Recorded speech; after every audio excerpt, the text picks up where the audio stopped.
الحمد لله نحمده ونستعينه ونستغفره ونؤمن به ونتوكل عليه ونعوذ بالله من شرور أنفسنا ومن سيئات أعمالنا من يهده الله فلا مضل له ومن يضلله فلا هادي له ونشهد أن لا إله إلا الله وحده لا شريك له ونشهد أن سيدنا ومولانا محمدا عبده ورسوله صلى الله تعالى على خير خلقه محمد وعلى آله وأصحابه ومن تبعهم بإحسان إلى يوم القيامة.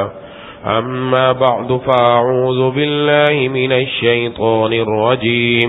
بسم الله الرحمن الرحيم. ما يفتح الله للناس من رحمة فلا ممسك لها وما يمسك فلا مرسل له من بعده وهو العزيز الحكيم. صدق الله العظيم.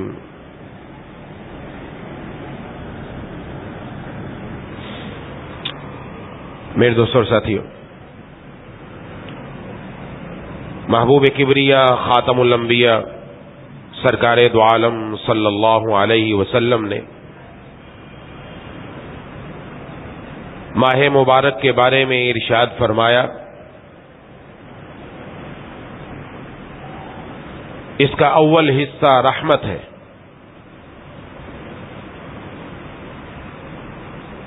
دوسرا حصہ مغفرت ہے، تیسرا حصہ جہنم سے آزادی۔ ابھی عاشرہ رحمت چل رہا ہے۔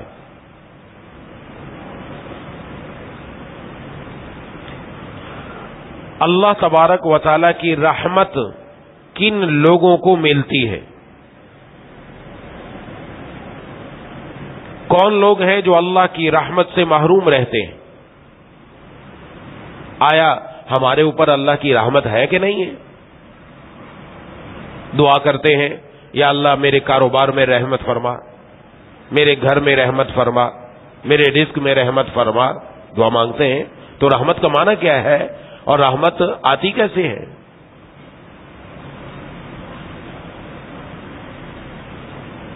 قرآن کریم کی جو آیت میں نے تلاوت کی، اس میں اللہ تبارک و تعالی نے سورہ فاطر کی آیت نمبر 2 میں ارشاد فرمایا، ما یفتح اللہ للناس من رحمت فلا ممسک لہا۔ اللہ تبارک و تعالی لوگوں پر اپنی رحمت نہیں کھولتے، فلا ممسک لہا کہ کوئی اس کو روکنے والا ہو، وما یمسک اور جس کو روک لے، فلا مرسل لہو تو اس کو کوئی کھولنے والا نہیں، من بعدی سوائے اس کے، وہو العزیز الحکیم اور وہی ہے زبردست حکمتوں والا۔ یعنی رحمت کے دروازے سب کے سب اللہ تعالی کے قبضہ قدرت میں ہیں۔ جس کے لیے اللہ رحمت کھول دے اس کو کوئی روک نہیں سکتا، اور جس کے لیے اللہ روک دے اس کو کوئی کھول نہیں سکتا۔ حضرت عامر بن قیس رحمت اللہ علیہ فرماتے ہیں کہ میں صبح سویرے قرآن کریم کی 4 آیتیں جب تلاوت کر لیتا ہوں تو پھر مجھے فکر نہیں رہتی میری صبح کیسے گزرے گی، شام کیسے گزرے گی، مجھے فکر نہیں رہتی۔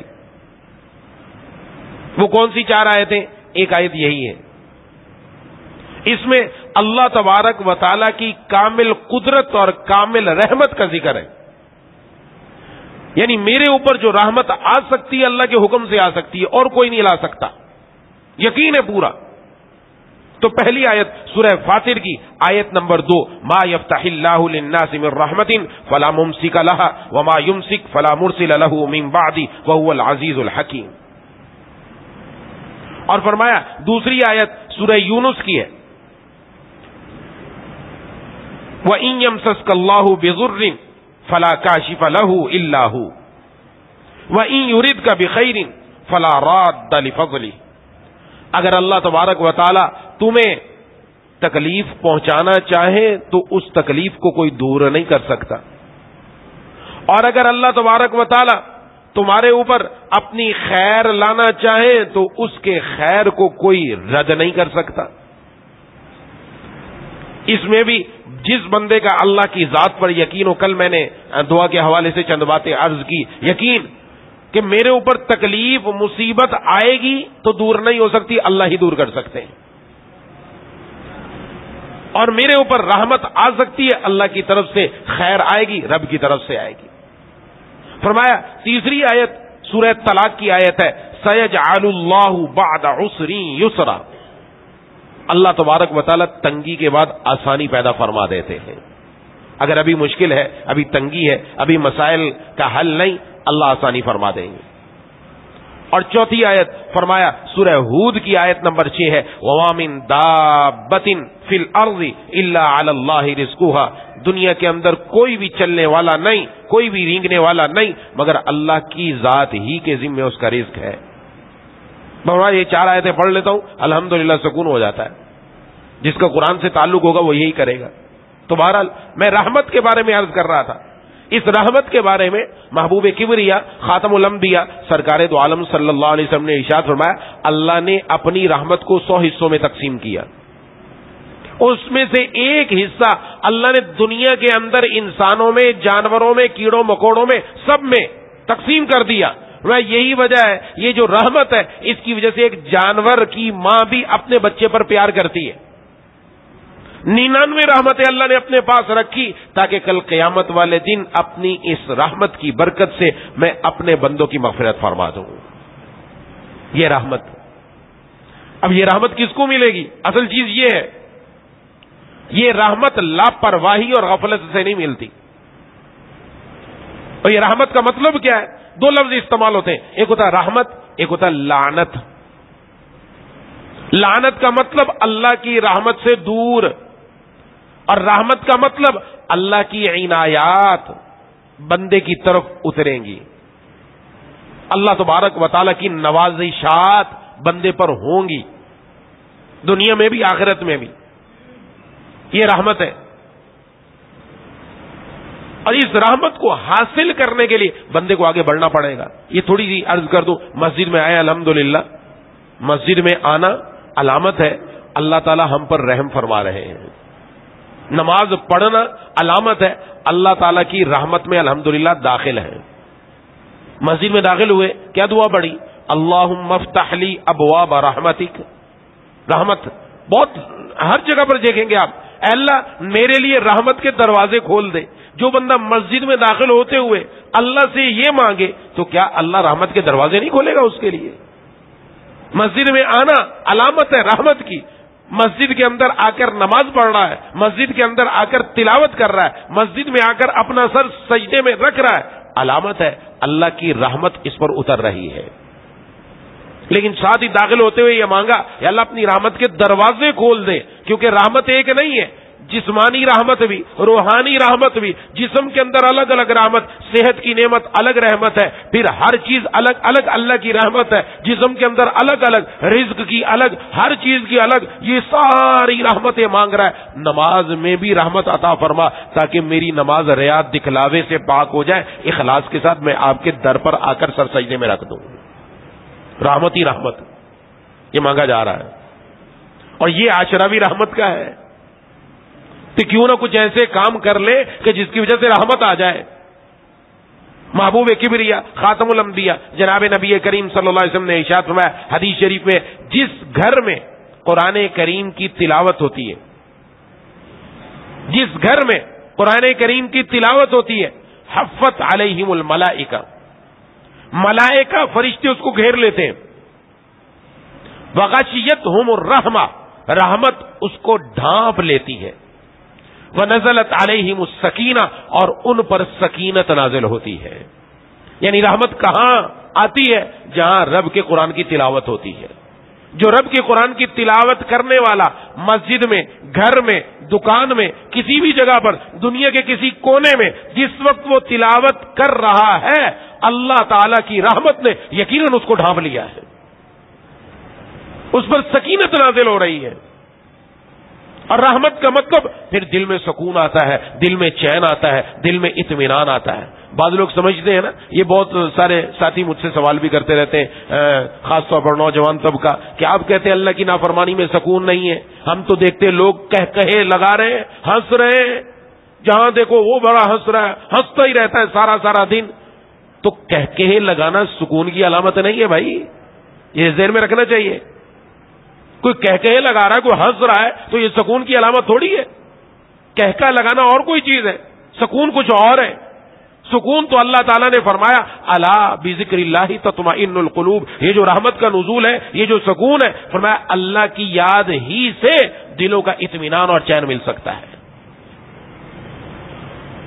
یہ کہکے لگا کر اگر ہنس رہے, ان کی زندگیوں میں جھانک کر دیکھیں, ان کی زندگیوں میں جھانک کر دیکھیں, ان کے گھر میں جا کر پوچھیں, اس کی اپنی ذاتی زندگی, انفرادی زندگی جا کر دیکھیں گے تو وہاں کھوکھلا پن ہی کھوکھلا پن ہے, اور وہاں بے سکونی ہی بے سکونی ہے, وہاں بے چینی ہی بے چینی نظر آئے گی. اس لیے کہہ کے سکون نہیں ملتا, یہ ذہن میں رکھنا. اس کا تعلق اس سے نہیں ہے. کوئی سمجھے میرے اوپر مصیبت آئی, میں بیمار ہو گیا تو گویا اللہ کی لعنت آ گئی, نعوذ باللہ. نہیں, ایسا بھی نہیں ہے. کسی کے پاس پیسہ نہیں ہے, کوئی اللہ سے مانگ رہا ہے, ابھی تک نہیں ملا. کوئی اللہ تبارک و تعالیٰ سے کوئی چیز مانگی, نہیں ملی, تو اس کا کیا مطلب اس پر رحمت ہے؟ نہیں ہے. نہیں, جو بندہ اللہ تبارک و تعالیٰ کو تکلیف میں بھی یاد رکھتا ہے, اللہ کا اعلان ہے اس پر اللہ کی رحمت نازل ہوتی ہے. الذین اذا اصابتهم مصیبہ قالوا انا للہ وانا الیہ راجعون اولئک علیہم صلوات. کون وہ لوگ جب ان کو کوئی تکلیف پہنچتی ہے تو وہ یوں کہتے ہیں انا للہ وانا الیہ راجعون, اور اللہ فرماتے یہ وہ لوگ ہیں جن پر اللہ کی خاص رحمتیں نازل ہوتی ہیں.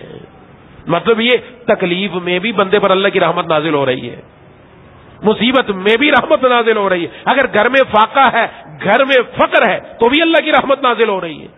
یہ کوئی لعنت نہیں ہے, یہ سمجھیے ذہن سے نکال دینا چاہیے. بعض لوگ سمجھتے ہیں رحمت کا مطلب یہ ہے کہ میرے پاس پیسہ ہو, دولت ہو. ایک بندے کے پاس پیسہ ہے, مال ہے, ٹھیک ٹھاک ہے, لیکن وہ اپنے مال سے لوگوں کو تکلیف پہنچا رہا ہے, اپنے مال سے لوگوں پر ظلم کر رہا ہے. اس کے پاس پیسہ آ گیا جس کی وجہ سے لوگوں کو تکلیف پہ تکلیف پہنچا رہا ہے. یہ پیسہ رحمت نہیں, لعنت ہے اس کے لیے. یہ اس کو اللہ سے دور کر رہا ہے. اللہ کی رحمت سے جو چیز دور کر دے وہ رحمت کیسے بنے گی؟ لعنت ہے. لیکن جس کے پاس پیسہ نہیں ہے, لوگوں کے حقوق کا خیال کر رہا ہے, رب کے در پر آ رہا ہے, تکلیف اور پریشانی میں بھی اللہ کو یاد کر رہا ہے, اللہ تبارک و تعالیٰ کی رحمت اس پر نازل ہوتی ہے. اس لیے یہ ذہن صاف کر لینا چاہیے اس حوالے سے کہ نہیں یوں ہوگا تو پیسہ ہوگا, دنیا ہوگی, تب تو سمجھو رحمت ہے, ورنہ نہیں. یہ ضروری نہیں, اس کا اس سے تعلق نہیں. جناب نبی کریم صلی اللہ علیہ وسلم پر تکلیفیں آئیں کہ نہیں آئی؟ آپ صلی اللہ علیہ وسلم پر پتھر برسائے گئے, اتنے پاؤں مبارک لہو لہان ہو گئے, پاؤں تک پہنچ گئے خون کے؟ نہیں. یہ تکلیفیں اگر نہ آنی ہوتی تو سب سے زیادہ مستحق اس کے انبیاء علیہ السلام تھے. تو تکلیف آنا علامت نہیں کہ بندہ رحمت سے نکل گیا, نہیں, یہ تکلیف سے بھی بندے کا کام بنتا ہے. اس لیے اگر کوئی مصیبت میں ہو, پریشانی میں ہو, تکلیف میں ہو, اللہ کا در نہیں چھوڑنا, رب کے قریب آنا ہے, اللہ سے مانگنا ہے, اللہ تبارک و تعالیٰ سے لو لگانی ہے. اس حالت میں جو لگائے گا, یہ جو تکلیف آئی اس کے لیے رحمت بن کر آئی ہے. اس کے گناہ بھی معاف ہو جائیں گے, اس کے کام بھی بن جائیں گے. اس کی وجہ سے انسان کے گناہ معاف ہو جاتے ہیں. اللہ تبارک و تعالیٰ جس بندے پر اپنی نوازش کرتے ہیں نا, نوازش, اللہ اس کو تکلیفیں دیتے ہیں, تکلیفیں دیتے ہیں, بیماریاں دیتے ہیں, تاکہ ان تکلیفوں اور بیماریوں سے بندہ پاک ہو جائے. جب میرے سامنے آئے موت کے بعد تو اس کے ذمے کوئی گناہ ہی باقی نہ رہے. تو اس لیے اس سے گھبرانے کی بات نہیں ہوتی. تمہارا لفظ کر رہا تھا, جس گھر میں رب کے قرآن کی تلاوت ہو وہاں پر سکینت نازل ہوتی ہے, وہاں پر اللہ کی رحمت اس کو ڈھانپ لیتی ہے. اب ہم دیکھ لیں ہمارے گھروں میں رحمت آ رہی ہے کہ نہیں آ رہی ہے, گھر میں قرآن کی تلاوت ہو رہی ہے کہ نہیں ہو رہی. یہ ماہ مبارک کا پہلا اشرا رحمت حاصل کرنا کا بہترین موقع رب کے قرآن کی تلاوت ہونی چاہیے. لیکن افسوس یہ کہ قرآن کریم بہت سارے لوگوں نے ابھی تک نہیں کھولا. بہت ساروں نے الحمدللہ اپنی زندگیوں میں رحمت لینے والا یہ سبب حاصل کر لیا اور اللہ کی طرف آ گئے, اور اپنی زندگیوں میں رحمت کا نزول شروع ہو گیا. جیسے جیسے قرآن کی تلاوت کرتے جا رہے, ویسے ویسے دل میں اللہ کی محبت اترتی چلی جا رہی ہے. تو اس لیے معمول بنانا چاہیے، صرف رمضان ہی میں نہیں، پوری زندگی کا، کہ روز کا کم از کم ایک پارہ تو انشاءاللہ ضرور تلاوت کریں گے انشاءاللہ. گھروں میں بھی بتائیں، خواتین کو بھی بتائیں، گھر میں بچیاں بھی پڑھیں، خواتین بھی پڑھیں. بس دیکھیں ہر طرف اللہ کی رحمت کا نزول ہوگا، کام بنتے چلے جائیں گے، یہ رحمت میں اللہ تعالیٰ ڈھانپ لیں گے. یہ ایک لمبا موضوع ہے. بہرحال دوسرا موقع جناب نبی کریم صلی اللہ علیہ وسلم نے ارشاد فرمایا، ارحموا من فی الارض یرحمکم من فی السماء. تم زمین والوں پر رحم کرو، آسمان والا تم پر رحم کرے گا. زمین والوں پر رحم کرو، آسمان والا تم پر رحم کرے گا. اب زمین والوں پر رحم کرنے میں جانور بھی ہیں، انسان بھی ہیں، ماں باپ بھی ہیں، بہن بھائی بھی ہیں، بیوی بچے بھی ہیں، سب پر رحم کرو. دل میں نرمی، یہ جو نرمی ہے، اگر ہم چاہتے ہیں اللہ کی رحمت آئے تو پھر دنیا میں رحم کرنا پڑے گا. اور جو دنیا والوں پر ظلم کرے گا تو پھر اللہ کی طرف سے رحمت نہیں، لعنت اترے گی. اس لیے اس موقع پر یہ بھی دیکھنا ہے کہ میں دوسروں کے لیے تکلیف کا باعث تو نہیں بن رہا. گھروں میں عموماً ہوتا ہے اپنی ذات سے جان بوجھ کر دوسرے کو تکلیف دینا، خام کا تکلیف دینا، پریشان رہے دوسرا. اللہ تبارک و تعالی نے انسان کو انسان سے جوڑا ہے، انسان انسان کے ساتھ لگا ہوا ہے. اگر گھر میں ایک فرد بھی بڑا، کوئی بڑا فرد ہو، وہ اگر اس طریقے سے اپنے آپ کو بنا لے، ہر ایک کو تکلیف پہنچنا شروع ہو جائے گی. وہ ظلم کر رہا ہے، رحم نہیں کر رہا. رحم دلی کیا ہے، نرمی کیا ہے. محبوب کبریا خاتم الانبیاء سرکار دو عالم صلی اللہ علیہ وسلم کے بارے میں حضرت انس رضی اللہ تعالیٰ عنہ ارشاد فرماتے ہیں 10 سال تک بچے تھے، وہ بڑے نہیں ہیں کہ بہت زیادہ بڑے تھے، بچے ہونے کی حالت میں ان کو ان کی والدہ نے حضور صلی اللہ علیہ وسلم کی خدمت کے لیے وقف کر دیا تھا. 10 سال تک خدمت کی. 2-4 دن، 5 دن، 10 دن، 1 سال کی بات نہیں ہو رہی. اور یہاں ماں باپ کی 2-4 دن خدمت کر کے اکتا جاتا ہے بندہ. والد بیمار ہو گیا تو 4 دن خدمت کی، اس کے بعد اس کے اندر مختلف قسم کی باتیں آنا شروع ہو جاتی ہیں، غصہ آنا شروع ہو جاتا ہے اور اکڑنا شروع ہو جاتا ہے اور الفاظ مشکل نکالنا شروع کر دیتا ہے، جس سے پتہ چلتا ہے اکتا رہا ہے یہ. ارے یہ تو ماں باپ کی نعمت ہے، ان کی خدمت کر کے جنت بن سکتی ہے. محبوب کبریا خاتم الانبیاء سرکار دو عالم صلی اللہ علیہ وسلم نے ارشاد فرمایا، وہ حدیث شریف جو ہے یہ رمضان کے موقع پر ہم سنتے ہیں کہ آپ صلی اللہ علیہ وسلم مسجد میں اپنے ممبر پر تشریف لائے، ممبر کی سیڑھی پر قدم رکھا، فرمایا آمین. دوسری پر قدم رکھا، فرمایا آمین. تیسری پر قدم رکھا، فرمایا آمین. حضرات صحابہ کرام رضوان اجمعین نے عرض کیا، اللہ کے رسول صلی اللہ علیہ وسلم آپ نے آج ایک عجیب معاملہ کیا، آج سے پہلے کبھی نہیں کیا، کہ ہر سیڑھی پر قدم رکھتے ہوئے آمین فرمایا. تو آپ صلی اللہ علیہ وسلم نے فرمایا اس وقت جبرائیل امین آئے تھے اور انہوں نے جب بھی سیڑھی پر قدم رکھا ایک دعا کہی. وہ دعا در حقیقت بد دعا تھی، میں نے اس پر آمین کہا. یہ یہاں توجہ رکھنی چاہیے، دعا کرنے والے جبرائیل امین ہے اور اس پر آمین کہنے والے محبوب کبریا خاتم الانبیاء سرکار دو عالم صلی اللہ علیہ وسلم ہے. ان میں ایک یہ تھا، فرمایا تباہ و برباد ہو وہ شخص جس نے اپنے والدین دونوں کو بڑھاپے کی حالت میں پایا یا ایک کو پایا اور اپنے لیے جنت نہ حاصل کروا سکا. میں تباہ و برباد ہوں. میں نے کہا آمین، کیونکہ ماں باپ تو تھوڑی سی خدمت پر ہی بچے سے راضی ہو جاتے ہیں. آج یہ خدمت کرنا بھی مصیبت پڑ جاتی ہے. ہاں، اور منہ سے جملہ نکالنا بڑا آسان ہے، آپ نے ہمارے لیے کیا کیا. یہ جو تکڑا تو جوان اکڑ رہا ہے آج، یہ جوان یہاں تک کیسے پہنچ گیا؟ تو ایک چوزا سا تھا، چھوٹا سا. کس نے تجھے پالا؟ کس نے تیری نگہداشت کی؟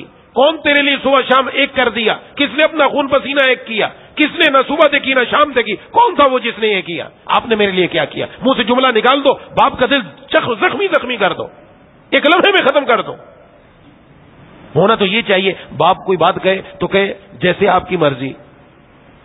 یہ زبان سے یہ جملہ جو نکالنا ہے نا، یہ بوڑھے باپ کو جوان کر دیتا ہے. جیسے آپ کی مرضی ابا، آپ جیسے کہیں. اور یہاں تو مصیبت ہے، ہم کیوں کہیں؟ ہم بڑے ہو گئے، ہماری مرضی، لہذا رشتہ بھی ہماری مرضی سے کرو، کاروبار بھی ہماری مرضی سے کرو، گھر میں بھی کام ہماری مرضی سے کرو، فلانا کام بھی ہماری مرضی سے کرو. ہم بڑے ہو گئے نا، جوان ہو گئے، اکڑ رہے ہیں اب. یہ اکڑ یہ مار دیتی ہے. یہ جب بڑے ہوں گے نا پتہ چلے گا. میں نے عرض کیا تو نوجوانوں سے یہ 3-4 دن پہلے جو بیان کیا، جس میں میں نے عرض کیا جناب نبی کریم صلی اللہ علیہ وسلم نے فرمایا، جس نوجوان نے اپنی جوانی کی حالت میں، بوڑھے کی بات آ رہی، والدین کی بات نہیں آئی، صرف ابھی بوڑھے کی بات آئی، اپنے سے بڑی عمر والے کی اکرام کیا، عزت کی، اللہ اس نوجوان کے لیے اس کے بڑھاپے میں ایک نوجوان پیدا کریں گے جو اس کا اکرام کیا کرے گا. یہ صرف ایک بڑی عمر والے کے بارے میں کہا، اور جو والدین کا اکرام کرے گا تو سبحان اللہ جنت تو ملے گی. اللہ اس کی اولاد بھی ایسی بنائیں گے. لیکن مصیبت تو کیا کریں؟ تو یہاں حکم دیا جا رہا ہے کہ تم زمین والوں پر رحم کرو، آسمان والا تم پر رحم کرے گا۔ تو حضرت انس رضی اللہ تعالیٰ کیا فرماتے ہیں؟ 10 سال تک خدمت کی، 10 سال بہت بڑا معنی رکھتا ہے۔ فرمایا جناب نبی کریم صلی اللہ علیہ وسلم نے کبھی بھی مجھے یوں نہیں فرمایا تو نے یہ کام کیوں کیا اور کیوں نہیں کیا، سوال ہی نہیں کیا، کیوں اور کیا کا سوال ہی نہیں۔ اور یہاں تو قدم قدم پر بیوی کے ساتھ الجھنا، یہ کام کیوں نہیں ہوا، آج یہ چیز کیوں نہیں بنی، آج فلانا کام کیوں نہیں ہوا، ایک دوسرے سے الجھ رہے، میاں بیوی الجھ رہے، بیٹا باپ الجھ رہے، اور اولاد ماں کے ساتھ الجھ رہی، یہ کیا الجھنا ہے؟ یہ سب اسی پر ہو رہا ہے۔ کسی کے اندر نرمی نرمی نرمی نرمی کی صفت وہ ہے جس کے بارے میں جناب نبی کریم صلی اللہ علیہ وسلم نے ارشاد فرمایا اللہ نرمی پر وہ کچھ دیتا ہے جو سختی پر نہیں دیتا، جو سختی پر نہیں دیتا۔ اور پھر ساتھ ہی ارشاد فرمایا اللہ نرمی پر وہ دیتا ہے جو نرمی کے علاوہ کسی چیز پر نہیں دیتا۔ یہ نرمی ہے، رحمت، اللہ کی رحمت چاہتے تو خود بھی تو اپنے اندر رحمت کی صفت پیدا کرے نا، کہ اللہ میرے کاروبار میں رحمت ہو جائے تو میں بھی تو دوسروں پر رحیم ہو جاؤں، میں تو بھی شفیق ہو جاؤں، میں بھی تو دوسروں پر مہربان ہو جاؤں، میں تو اپنی زندگی کے اندر سختی میرے چہرے پر 12 بجے رہے اور کوئی مجھ سے بات کرنے کی جرت نہ کر سکے، اور میری یہ کیفیت ہو، اور سمجھو اللہ کی رحمت اترے گی۔ ایسے نہیں ہوگا۔ جو چیز بانٹی جائے گی نا وہی چیز واپس آئے گی، یاد رکھیں۔ اگر خوشیاں بانٹیں گے خوشیاں لوٹ کر ہم تک آئیں گی، اور اگر تکلیفیں بانٹیں گے تکلیف گھوم کر ہم تک دوبارہ واپس آئے گی۔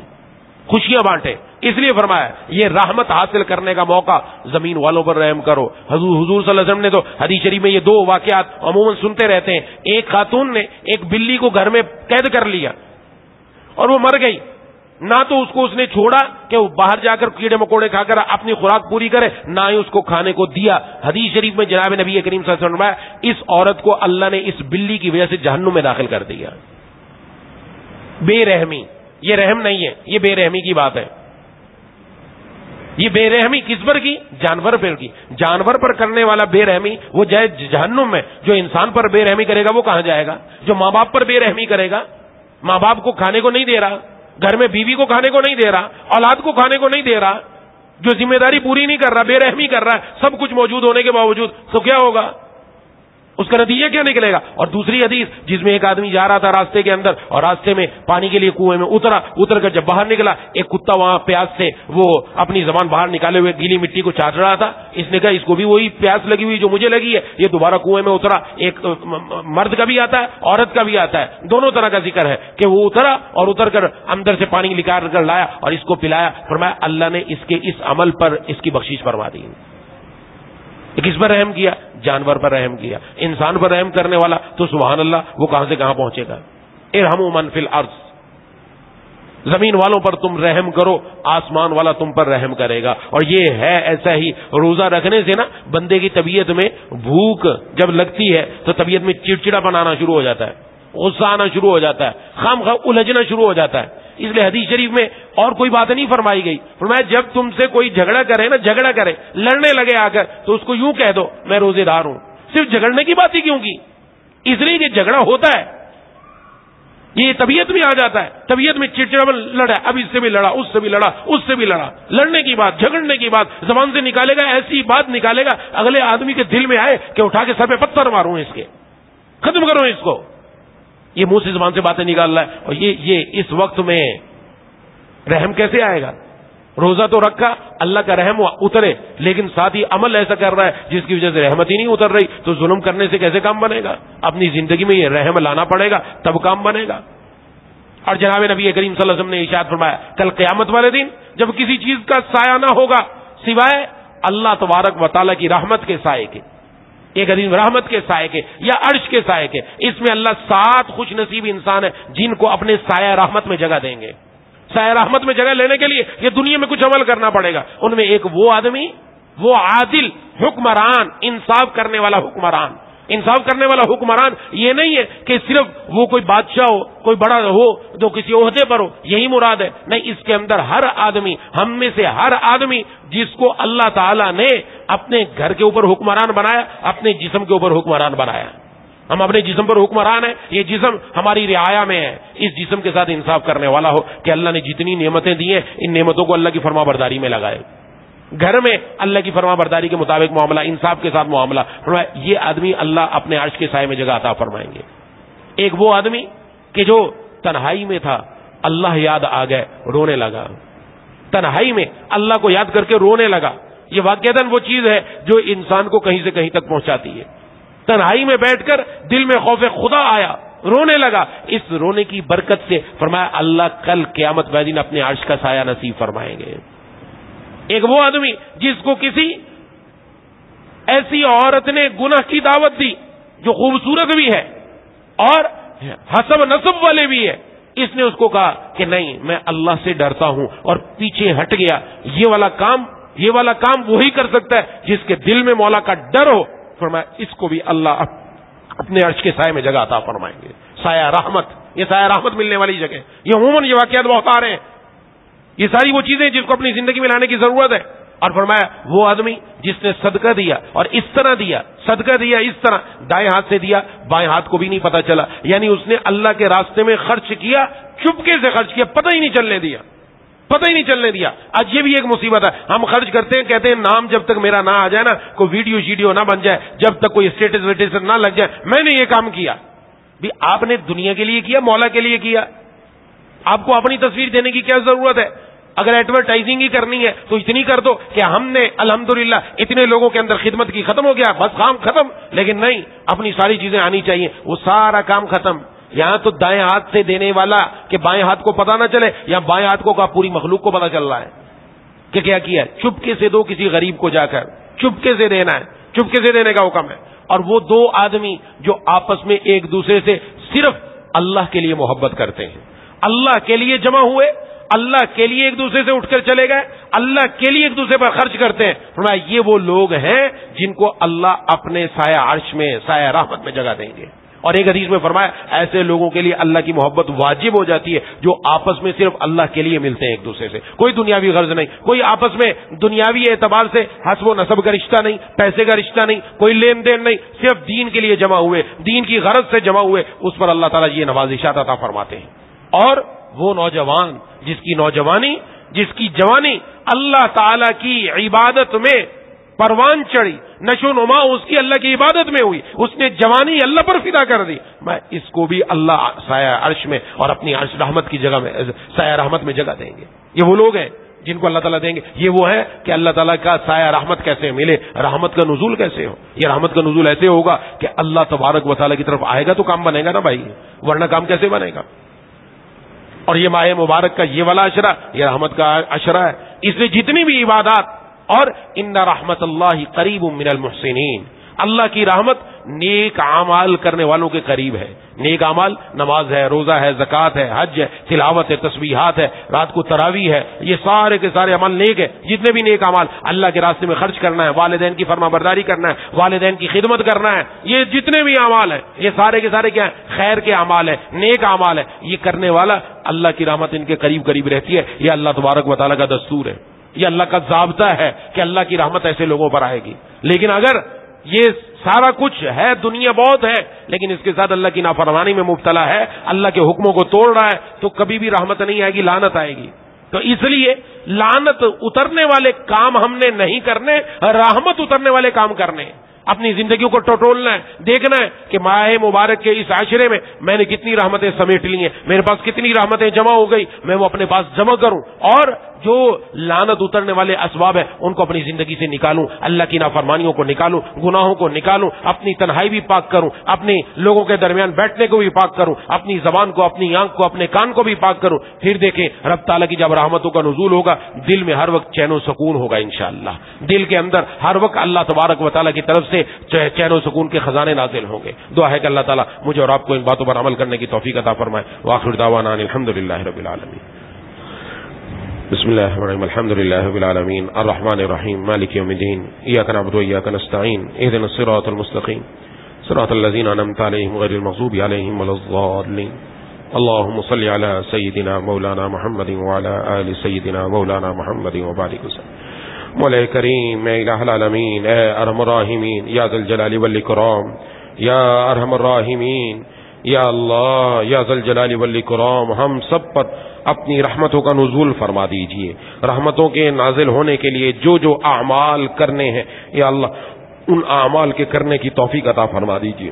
جو آپ کی لعنت اترنے والے اسباب ہیں ان سب سے ہم سب کی حفاظت فرما دیجیے مولا کریم اے الہ العالمین اے ارحم الراحمین یا ذل جلال والاکرام. یا اللہ جو 7 خوش نصیب انسان جن کو سایہ رحمت میں کل قیامت والے دن جگہ ملے گی یا اللہ ان میں سے کسی ایک میں ہمیں بھی شامل فرما دیجیے مولا کریم اے الہ العالمین اے ارحم الراحمین یا ذل جلال والاکرام.